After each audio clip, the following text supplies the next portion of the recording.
এই দেখো আমরা পার্পল থেকে অর্ডার করেছিলাম, তো ওখান থেকে লিপস্টিক নেওয়া হয়েছে এই একটা কালার। আর ছুটকি খেতে বসেছে।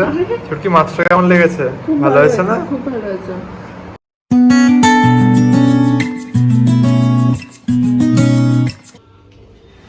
Hello everyone, welcome to a new blog. আজকে আমার কোনো প্ল্যান ছিল না রান্না করার। আজকে দেবো যে আবার চিতল মাছ রান্না করছে। সত্যি কথা বলতে কোনোদিনও চিতল মাছ রান্না করিনি এর আগে। আন্টি সবসময় রান্না করে, বাট আজকে একটা পার্সোনাল রিজনের জন্য আন্টি করতে পারছে না, তার জন্য আমি করব আজকে। আমাকে ইনস্ট্রাকশন দিয়ে দিয়েছে যে কিভাবে করতে হয়, তো আমি এখন করব ট্রাই। জানি না কেমন হবে, খুব ভয় লাগছে বিকজ আমি মাছ ভাজতে ভয় পাই, সত্যি কথা বলে দিলাম। তো তাই জন্যই ভয় পাচ্ছি। তো এখন শুরু করছি রান্নাটা চিতল মাছের কালিয়া। তোমরা দেখতে থাকো ব্লগটা এন্ড পর্যন্ত। আচ্ছা, ফার্স্টে আমি ফ্রাইং প্যানে অয়েল দিয়ে দিয়েছি, আর এখানে মাছগুলো অলরেডি নুন আর হলুদ মাখিয়ে রাখা আছে। এবারে দেখো মাছের সাইজগুলো, জাস্ট ও মাই গড। এবার এগুলোকে আমি তেলের মধ্যে দিয়ে দিচ্ছি। মারাত্মক ভয় করছে, আমি জানি না আমি কি করে আজকে মাছগুলো ভাজবো, but still I am trying my best. আমি একবারে দুটো করে দেবো, দুটোর বেশি দেওয়া যাবে না। চলো এবার এপিচ ওপিচ পুরো ভাজা হবে। যতক্ষণ চিতল মাছটা ভাজা হচ্ছে, আমি এখানে একটা পেস্ট বানিয়েছি। এখানে রয়েছে কাঁচা লঙ্কা, আদা আর টমেটো।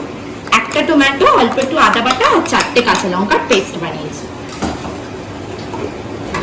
আচ্ছা, এখানে মাছগুলো দেখতেই পাচ্ছ তোমরা, একদম রেড রেড সুন্দর হয়ে গেছে ভাজা।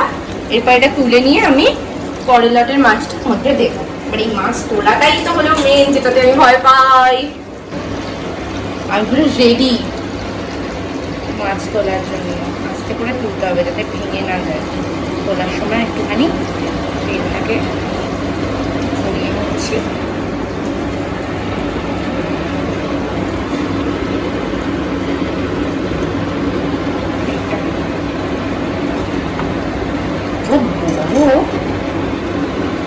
ম্যানেজ করতে পারছি। ম্যানেজার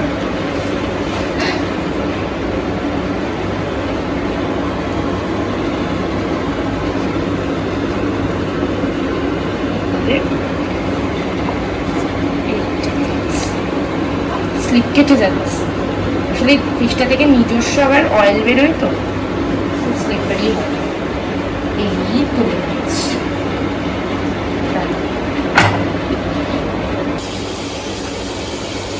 আচ্ছা, এখানে আমি যতক্ষণ মাছটা ভাজা হচ্ছে, মানে মাছের আমি কালিয়ার যে গ্রেভিটা ওটা রেডি করবো, তার আগে ওই সেম তেলে গ্রেভি রেডি করার আগে আমি কালিয়াতে যেহেতু আলু দিতে হয়, আমি আলু দিয়ে দিলাম। আলুগুলোকে ভেজে নেবো।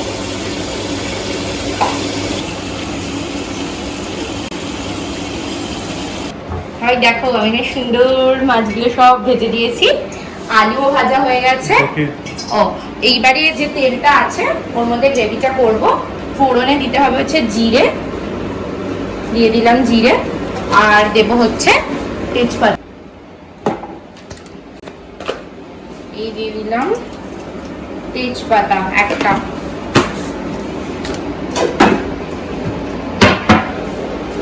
ব্যাস, এবারে ফোড়নটা যত সুন্দরভাবে হয়ে এলে যে পেস্টটা রেডি করেছিলাম, পেস্টটা দেবো। এই যে আদা, টমেটো, লঙ্কা পেস্টটা দিলাম।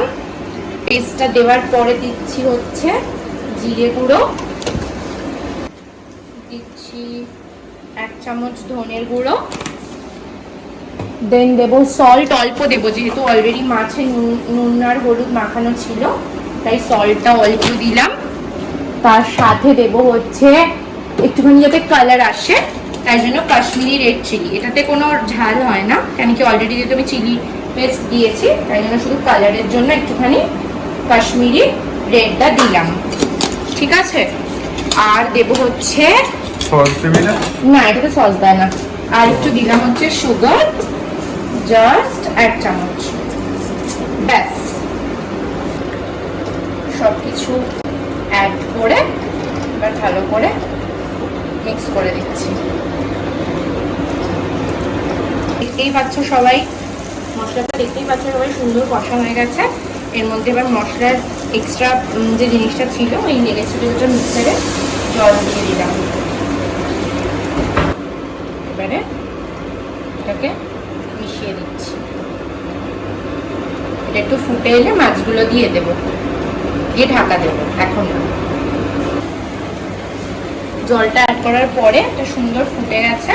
এরপরে একদম মাছটাকে কমিয়ে দিয়েছি, কমিয়ে দিয়ে এর মধ্যে আমি যে আলুগুলো ভেজেছিলাম আলুগুলোকে ফার্স্টে অ্যাড করে দিচ্ছি।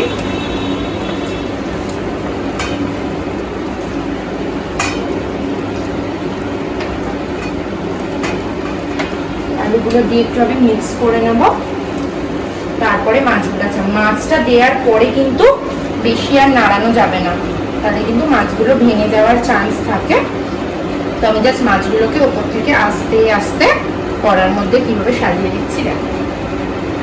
মাছগুলো তো অনেকক্ষণ আগে থেকেই ভাজা, তো এতক্ষণে ঠান্ডা হয়ে গেছে আশা করছি। না ঠান্ডা গরম আস্তে আস্তে ফিশগুলোকে ঝোলের মধ্যে প্লেস করে দিচ্ছি।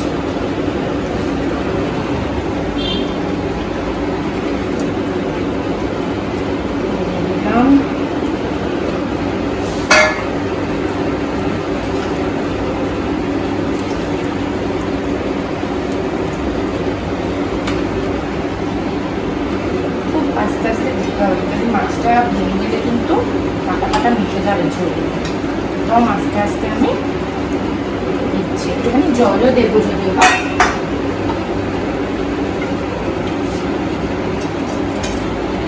লাস্ট দিয়ে দিলাম। এবারে একটু জল দিয়ে ঢাকা দিয়ে দেবো। ব্যাস, মাছগুলো সুন্দরভাবে ফুটে গেছে। এবার আমি ওপর থেকে দিয়ে দিলাম গরম মশলা গুঁড়ো, আর তার সাথে দেব ঘি। একদম লাস্টে যখন মাছটা ফুটে আসবে লাস্টে দেবেন। এই দিয়ে দিলাম। এবার এটা আরো কিছুক্ষণ ঢাকা দিয়ে রাখবো।